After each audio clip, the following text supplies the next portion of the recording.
Okay, hi everybody, back here at Biz Jet TV. It's Fab Poli here. We got Martin keeping with us today. You've seen Martin before, our engineer, and Martin and I are going to be talking about a number of things today, and we're going to start off with engine programs.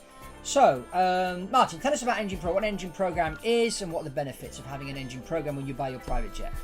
Well, it's twofold. There's the primary reason of giving technical support, a reliability and engine health monitoring program. So it's constantly monitoring the performance of your engine, how it's behaving, if there's any anomalies within the model framework to which they refer to with an engine, which is they manage a number of engines, these organizations that produce the management programs, and they map all of the various parameters through various stages of flight, and they create what's known as a model engine. So if there's any variations anywhere in the world as well, so they input the geographical locations into this model. So it's constantly monitoring, and over the period of time, if there's any anomalies within your engine, they will flag this up to you, whatever that may be. And it could be that the model of the engines now is so accurate that the slightest variation will be highlighted straight away, and they can contact your aircraft operator or your engineering organization that's overseeing your aircraft to highlight this issue. And it can be sent through Wi-Fi, wireless quick access recorder software. As your aircraft pulls up to the gate through Wi-Fi, it can download all the engine parameters that's taken place over the last flight, and then monitor this information. So you could have information within 24 hours of any discrepancy. Yeah, and of course, as I always say to people, there's always three elements when you buy a private jet. It's obviously the jet itself, but then you've got the maintenance and how has been maintained and will be maintained, and then how it has been flown and how it will be flown. Yeah, and absolutely. So a lot of people just buy a plane for 25 million and think that's it, and then they go cheap on the rest. And then the plane keeps breaking down, and they wonder why, and they think, oh, I bought that rubbish plane. It's not the plane, the problem. It's because they haven't hired a good engineer, and they haven't got some good pilots. So also the other thing with the engine program, of course, is preventative maintenance. Absolutely. And this is all part of your engine health monitoring program. Over a period of time, you're gradually seeing a degradation in certain areas of the engine. And with your engine program, maintenance program, you have your scheduled maintenance input for the engine. And with an engine management program, it can actually make it very specific and tailor-made to that specific engine. So the companies overseeing your engine monitoring systems and providing you with this engine management program, they will put forward to you a proposed maintenance program for your engine, which is shop visits. And obviously, depending on the way you fly your airplane, the utilization of your airplanes, your flight hours to flight cycle ratios will depend greatly as to when your engine will require a shop visit. Now, obviously, as we've mentioned before, within the engine you do have life-limited parts, which will require replacement over various different set time frames. Now, the majority of these sit around 20,000 flight cycles, approximately, and that's a very varied figure. Most people would just imagine that you have to put your engine into shop to replace the life-limited parts. Well, if you have an engine on wing for 20,000 flight cycles, you have an immaculate engine. Pretty much unheard of. So you need to have this, just like you put your car into a service every year or every 18 months, not at the same frequency, but you would need to put your engine into shop to have this preventative and reactive maintenance carried out. And also it will also depend where you keep your airplane, because if you park it in the desert, you're obviously going to have sand. Or if you park it near the sea, or in regions where it's very cold, there will be certain types of problems which will develop. And if you're constantly monitoring the engine, you can spot problems before they start, and then substitute that part so it doesn't damage the whole engine. The problem is, as soon as you put an engine into shop, there's the obvious that when you open the engine up, you have to repair and fix everything that is seen at that moment in time when you open up your engine. And a lot of that is unforeseen maintenance, but has to be repaired. And again, this is when you need to have a good technical representative on site who oversees your engine shop visit to make sure that what is being carried out is appropriate. Okay, now let's talk about maintenance program. Now, when you buy a new private jet, most of the manufacturers will give you 5 years maintenance covered. What do these maintenance programs do, and what do they cover? Well, the majority of these maintenance programs are a scheduled maintenance program. Again, it is specific to aircraft type. Yeah. It's produced, you have a document called the maintenance planning document, which is a maintenance program specified by the manufacturer. Yeah, now some are linked to calendar, and some are linked to hours. Yes. So calendar meaning every 6 months, for example, and hours every 100 hours, for example. What's the difference between? What's the difference between these, and what do you think's the best one, or does that depend really on the flying that you're doing or the type of aeroplane? Well, with the manufacturer, when they build up their maintenance planning document, which is your maintenance program, which is based upon there, it is based on the findings that other operators of that aircraft type have experienced over various times of the year, over the various life of the aircraft. And they feed this information back to the manufacturer as to what they have found over these various different periods. Now, again, it's very specific to geographical location and to where you operate your aeroplane, as to how the degradation, the corrosion programs have kicked in, structural wear has taken place. And again, it's all by the three major trigger points. You have your calendar, you have your flight hour, and you have your flight cycle. Yeah. Now, obviously, flight cycle is very specific for structure because it's the pressurization of the airplane, expansion, contraction of the airframe. Yeah. You then have your flight hour input, which is the time from wheels off the ground to wheels touching the ground. Yeah. And that time frame of the wheels up to wheels down being the flight hour, and how many flight hours you have operated. The more sort of the lower ratio flight hour to flight cycle, which is pretty much a 1-to-1, means the aircraft has expanded, contracted very, very quickly. Whereas you operate such as let's say, for example, the 747, it's up there for 14, 15 hours. 787s and A350s now, we're looking at 16, 17, 18 hours for a one flight cycle expansion, contraction of the airframe. So that is the ultimate best process, is the longer the hours to the least of the cycles. And then that is going to be based upon your findings over the years. Your manufacturer will tailor make a maintenance program. So you will put your aircraft into the hangar. Every aircraft normally has a daily or a weekly check, which is basically covering your fundamental emergency systems so that everything will function when you need it to happen. And you're constantly monitoring and checking these. And then over periods of time, it will get to a greater, more in-depth check. So you could have something, and again, it varies greatly from aircraft to aircraft, but you would then have pretty much what we would determine as a C check, or a 2,000 flight hour input, or a 1,000 flight cycle input, or a 500 hour cycle input. So it varies specifically, and the greater the volume, the longer the aircraft goes into the hangar. Yeah, if you're doing a C check, I mean, on a Global Express, for example, which is usually done after 8 years, that usually takes 2 to 3 months. Same on the Falcon 7X. Exactly. And in these particular checks, these are the real heavy checks. The aircraft is virtually stripped down to its bare skeletal framework, and very clear, in-depth, detailed visual inspections take place throughout the aeroplane, and particularly at specific points which the manufacturer has found over time to be critical points of failure. Yeah, well, it's like the Falcon 7X. I mean, I know a number of owners that have had problems with corrosion in the fuel tanks. Yes. And that is spotted sometimes before the C check or during the C check. I know of one right now that's going through a C check a year early because they spotted the corrosion, and so they turned around and asked us if it was possible to do the C check a year before, because they had to just open the airplane up anyway. Yeah, it costs so much money to do that. Yeah, and it takes so many hours to open the airplane, clear them. So they might as well, as they're opening the airplane up, clear the corrosion and do the C check at the same time.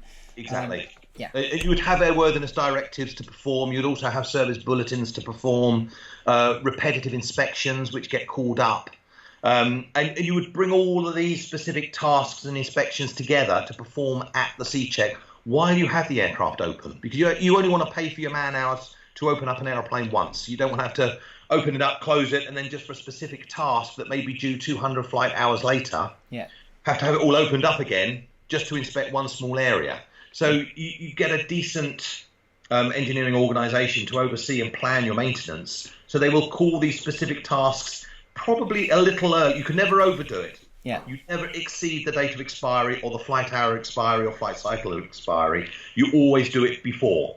But the ultimate would be obviously to do it at 100% of that utilization time frame. So it's actually a good time to buy a pre-owned aircraft is just after a C check. Exactly. Everything is virtually zeroed.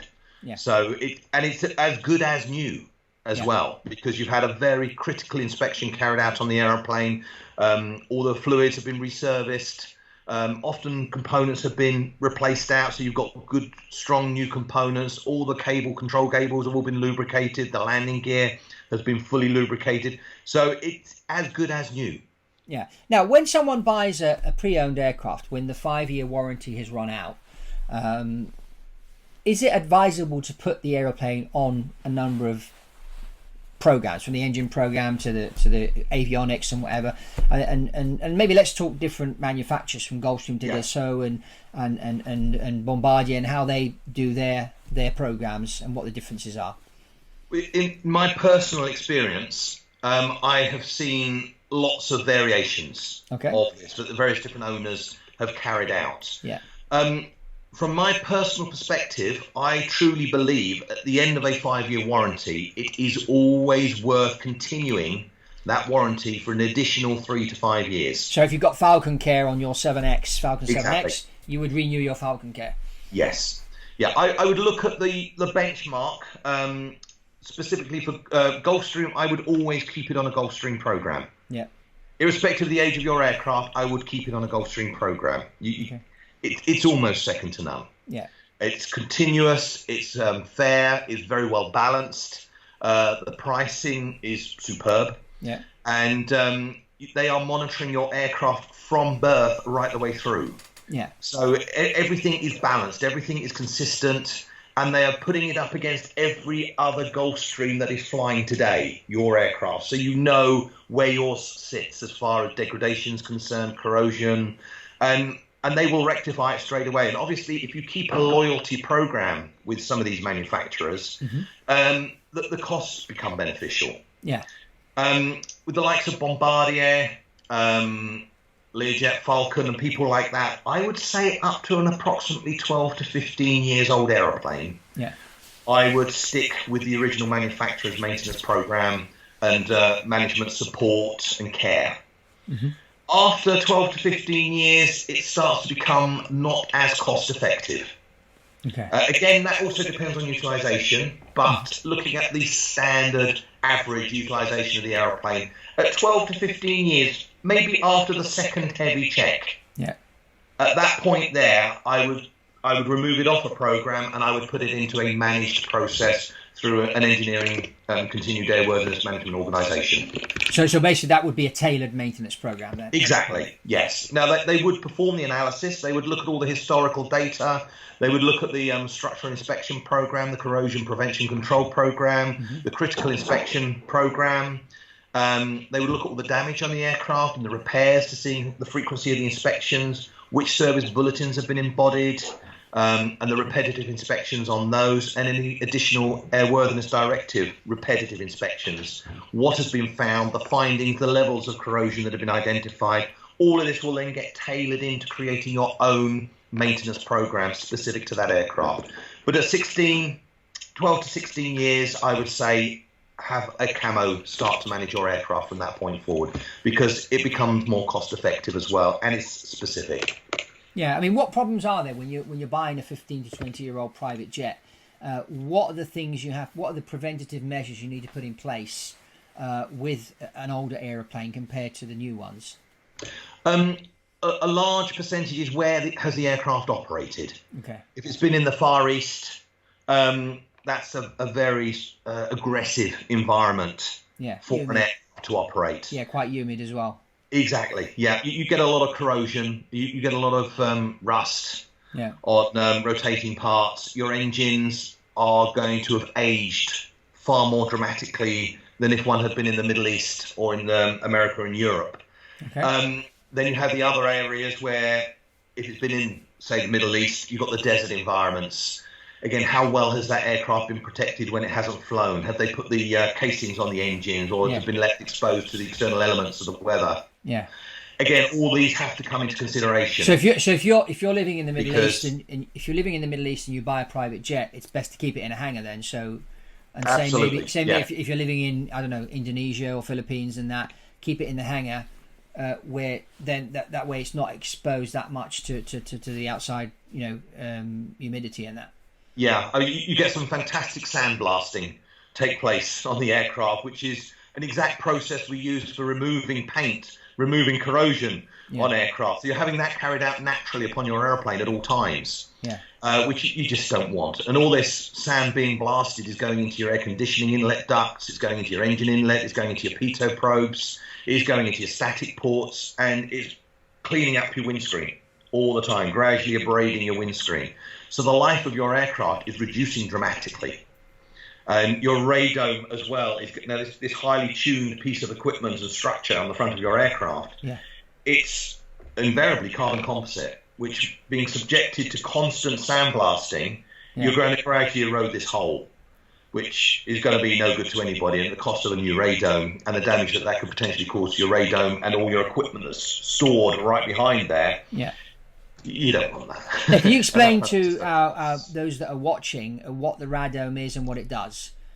The radome is, because you have your radar dish sat right behind the radome, because of the way the radar works with the reflecting of the transmitted signal through to collecting the moisture content of whatever this signal is taking place. So this is for the weather radar, just to let people know this is the device on board that reads the clouds, the precipitation and everything, so you can avoid the thunderstorms or the hurricanes. There's a big hurricane hitting the US and just as we speak. But the radar is a key piece of equipment. So you don't need to fly through any undue necessary weather. However, to set the radar beacon and the beam through to measure the moisture content, you can't have anything metallic in front of the radar. The actual dish itself, the transmitting and receiving dish. So you have this finely tuned piece of equipment, the radome itself, the curved little nose cone. And because it's also susceptible to lightning damage, it's also impregnated with lightning conductors within the radome. So it's a very highly tuned, expensive piece of equipment. And it allows the radar signal to pass through without any diminished quality of signal. And it's lots of science has gone behind in creating these various different shaped radomes specific to each aircraft type. So as soon as you get damage on your radome, often it's also likely to get struck by a bird. You end up having damage there as well, and that will then cause damage to your radar. Your radar is no longer usable, and lots of these VIP aircraft and business jet aircraft actually have a lot of the avionic equipment perched right behind the radome as well. Yeah. So some of these boxes can cost you in the region of $60,000 to $80,000 a time. So again, you don't want these things to get damaged or exposed to the external elements of the aircraft and the weather and the conditions and the environment. So you have to keep these things protected. Yeah, and of course, when something like this breaks, it takes time to get it fixed. And as I always tell people, when you're buying a private jet, you're not buying a jet, you're buying time. So you've got to be careful that you do your preventative maintenance and keep your aeroplane in a safe place so that it doesn't break down. Because as soon as it breaks down, then your time goes out the window.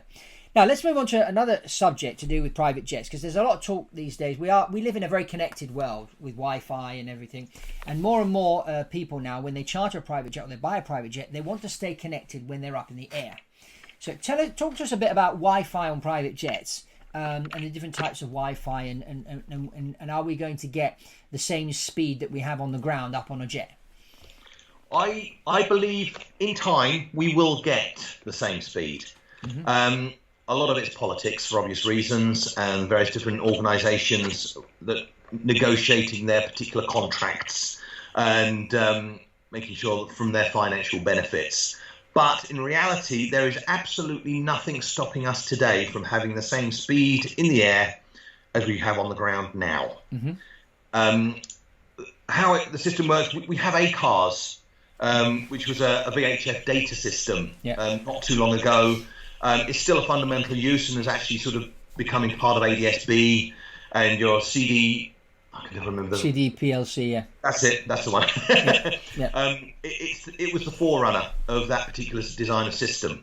Now, obviously, with Wi-Fi, it works. The principles are exactly the same. It gathers all the information through your router on board the aircraft, sends the information down to a little aerial, and then that shoots it down to the ground to any transmitting station perched on the ground of applicable frequencies, and then it will then hit into the various different servers on the ground, and then extract the information, send that up into the sky, and then it will pick the relevant information out of the sky and feed that back through the aerial back to the seat that the guy or the woman is using for her Wi-Fi. There's quite a few various different systems on the aircraft. You've got KA band, KU band, and then you've got the Air Go-Go, which only works over the US. Yes. So if you're going international, you want the KA or KU band, which a lot of the new airplanes come with. But if you're buying a 15, 20-year-old airplane, then you need to look at fitting that. So what would you recommend someone fitting if they buy, I don't know, a 20-year-old Global Express, for example? If you're looking at a 20-year Global, personally, I wouldn't waste your money. Okay. Purely for the fact that there's structural provisioning that you have to put into the aircraft, or the rewiring that you would need to do, because you would have to change quite a few other systems as well. Because being Wi-Fi as it is, there's a lot of cabling involved. And it's upgraded cable that you would be installing into the aeroplane as opposed to 20-year-old cabling. Yeah. And cabling has come a long way in 20 years. We used to have what was called the shielded twisted pair, which was the old ARINC data bus on aircraft. And it was literally just two cables twisted together, and then you have shielding over the top of that to prevent electromagnetic interference from other aircraft systems that are working aboard at the same time. Okay. For Wi-Fi aircraft, we're now using fiber optic cable. Okay. It works in the same way where you have the bandwidth of the aircraft going through in the Wi-Fi and various different aspects. And you can use the same cabling for your ADS-B. You can use the same cable for your telephones. You can use the same cable for you've got your Wi-Fi and also your CPC-LC. Yeah. So again, it takes proportions of your actual waveband through the fiber optic cable. And what seems to be taking place now is you can only fit fiber optic cable for these various different areas. But again, the shielded cable of the fiber optic cable interferes with other aircraft systems of yesteryear. So what they're having to do now is upgrade a lot of the cables for the existing systems, so you can then start to upgrade and utilize today's wiring. But if you're buying an older Global Express and you're putting it through an HC check, as we discussed before, if you're opening up the airplane completely and you want to stick a KA band in it, that would be the time to do it. Because it would indeed. Yeah, it would be very expensive. There'll be a lot to be done. But if money's not a problem, then yeah. I mean, when you say very expensive, I mean, how much would it cost, do you think, to put a KA band into a 20-year-old Global? Very arbitrary figure, depending on the existing infrastructure and the existing provisioning within the aircraft as well. But I don't think you'll get a great deal of change out of $800,000-900,000 to install the system, because there'll be an awful lot of provisioning of wiring changing to be done. Yeah, because a lot of people now, with the ADS-B coming into effect in 2020, a lot of the older aeroplanes, some people are saying they're going to go to the junkyard, but there's also a lot of opportunities to pick up something like a G4, a Gulfstream G4 for like $3 million. But then the thing is, well, it doesn't have ADS-B, it doesn't have Wi-Fi. Do I go and spend the money? And I always say to people, well, if you're going to keep the airplane for a while, then yes. Or if you're going to buy it and then charter it out, well, why not? Because, I mean, obviously the person that's going to charter the jet will want to have Wi-Fi when they step on the airplane, especially if it's a 6-7 hour flight. They don't want to be completely off the grid. No. Then you would spend the money. But, you know, a $3 million airplane and then spending $1 million to put Wi-Fi in it, I mean, that's 30% of the value of the airplane. Yeah. And if you resell it the next day, you're not going to get that money. But if you're going to buy it to keep it, or you're going to and use it yourself, or you're going to buy it to charter out, then it makes sense. Exactly. And you can get a newer aircraft for about 6-7 million with it all installed. ready. So but when we're talking up. when we're talking the bigger aircraft like the Global Expresses or a G5, which may not have all the Wi-Fi and the ADS-B, I mean, those airplanes, you can pick them up today for $6 to $10 million. If you buy one new, you're going to be spending over $40 million. Yes. So even if I spend $7 million on an older Global and then I stick $1 million worth of upgrade on Wi-Fi, it's still $8-9 million I've spent, not 40.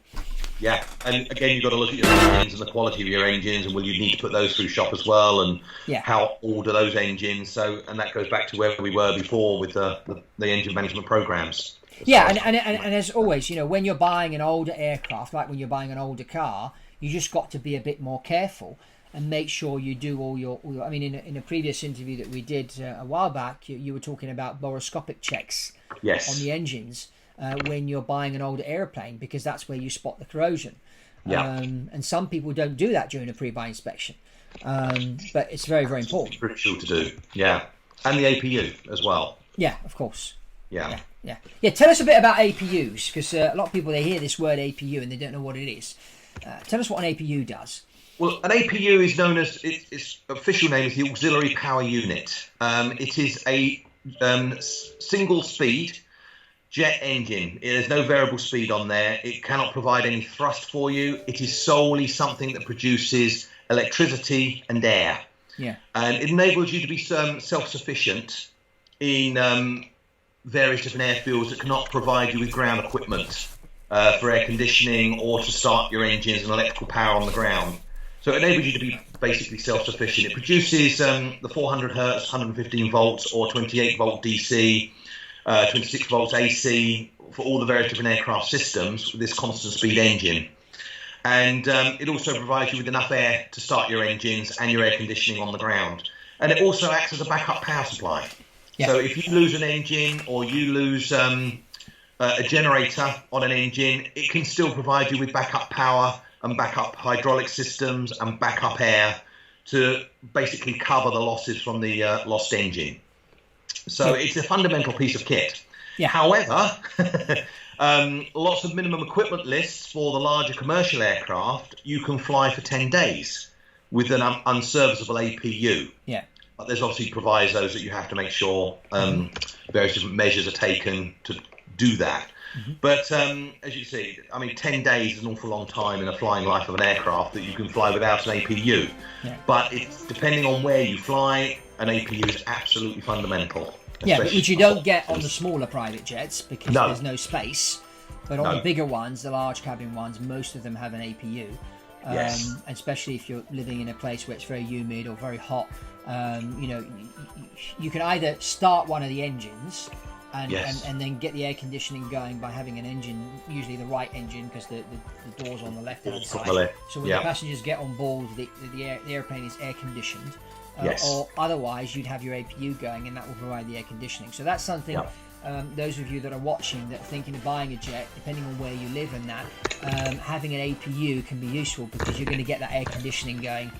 And the APU doesn't burn as much fuel as an engine, so you know keeping an engine running on the ground for 20 minutes can cost you quite a bit of money. Exactly. And it's the APU that you actually hear when you're doing all the various different, when you're boarding the airplane like EasyJet or Ryanair and you're at the airport and you can and you're boarding up the back steps, the loud rumbling sound that you hear in the rear of the aircraft, that's the APU that's running. And it provided the air conditioning, the electrical power on the ground without the engines running, so they don't need to connect to the airport services. And of course the APU has to be serviced as well. There are programs for the APU like the engines. It is a small engine, as you just explained. So that needs to be maintained properly as well, and preventative maintenance. With an APU, you still get certain APUs. You still have airworthiness directives that need to be applied to and complied with to the aircraft, to the APU. There's certain APUs also have life limited parts. You have the three major components of the discs that are life limited, so they still need to be maintained in a similar format to the engines. And often a health check is carried out on an APU as well, and particularly when you're doing a pre-purchase inspection, certain aircraft enable you to interrogate the electronic control unit of the APU, so you can see what the health of the APU is doing, and its EGT running and its speed for start-up, and what oil pressures it sort of operates at. Yeah. Okay, that's really, really good. Thank you very much, Martin. If people need to contact you, what I'll do is I'll post your email here so people can see it. So if any of you out there are buying a jet and need a pre-buy inspection, you can contact Martin. Excellent. And he'll be quite happy to go out and make sure that you're buying something decent. Absolutely right. and design a program for your aeroplane. Because as I always say, there's always 3 elements when you're buying a jet. It's buying the jet, choosing it right, and maintenance needs to be looked at, how it's flown. And then once you've purchased the aircraft, it needs to be maintained and flown in a certain way in order to stay safe and keep you safe. Because it's all about time. You don't want the airplane to break. And when it does break, you want it to be fixed quickly. And an awkward location. exactly, and a lot of private jet owners do fly into awkward locations. That's one of the reasons for buying a private jet, is to be able to go into certain places where the airlines don't go, or maybe they don't go as frequently, and going on your own schedule and not depending on the airline, which flies every Tuesday and every Wednesday. But if you want to go in on a Monday evening and leave on a Thursday night, yeah, you can. Okay, that's it. Thank you very much, Martin. And those of you that have been watching here, if you haven't subscribed, I encourage you to subscribe to Biz Jet TV. I'll like and share this video. And that's all from Fab Poli, Biz Jet TV, and I'll see you on the next one. Thank you very much.